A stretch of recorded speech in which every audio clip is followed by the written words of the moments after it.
Adapun motif saya sampaikan. Barang bukti yang berhasil diamankan Satuan Reserse Narkoba Polresta Banda Aceh, yaitu sabu-sabu seberat 10,5 kg, ganja kering siap edar 28 kg, ladang ganja seluas setengah hektar dan 280 botol miras atau minuman keras.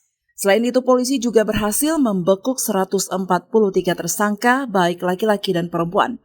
Kesemuanya merupakan hasil pengungkapan kasus yang terjadi di wilayah hukum Polresta Banda Aceh.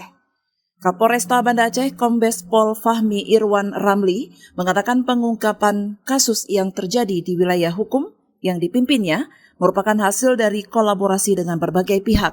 Semester 1 di tahun 2023 ini kami sudah berhasil menahan 143 orang, terdiri dari 130 orang laki-laki dan 5 orang perempuan.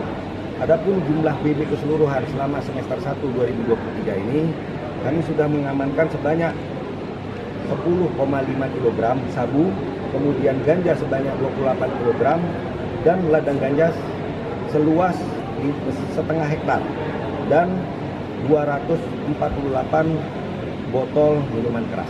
Kita bekerja sama selalu berkoordinasi dengan teman-teman AFSEK di Bandara Sultan Iskandar Muda. Sekiranya ada barang-barang yang diduga dan mencurigakan, silakan dengan kewenangan dari AFSEK diperiksa. Kalau memang itu terkait dengan penyalahgunaan narkotika, maka bisa berkoordinasi dengan kami sehingga kami dapat melakukan penyelidikan dan penyidikan lebih lanjut. Kemudian kami juga sudah melakukan sosialisasi ke tempat ekspedisi pengiriman barang jasa. Ya, kami bikin himbauan di situ. Sekiranya dari pengiriman jasa tersebut menjumpai atau menemukan barang-barang yang mencurigakan, silakan berkoordinasi kami untuk kami lakukan penyelidikan.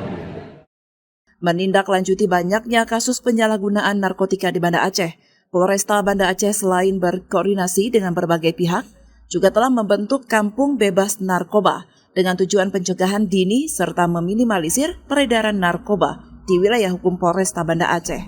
Kapolresta juga meminta agar masyarakat segera melaporkan jika mengetahui atau menemukan adanya peredaran narkoba di wilayah hukum Polresta Banda Aceh. Dari Banda Aceh, Lala Nurmala melaporkan untuk Puja TV Aceh.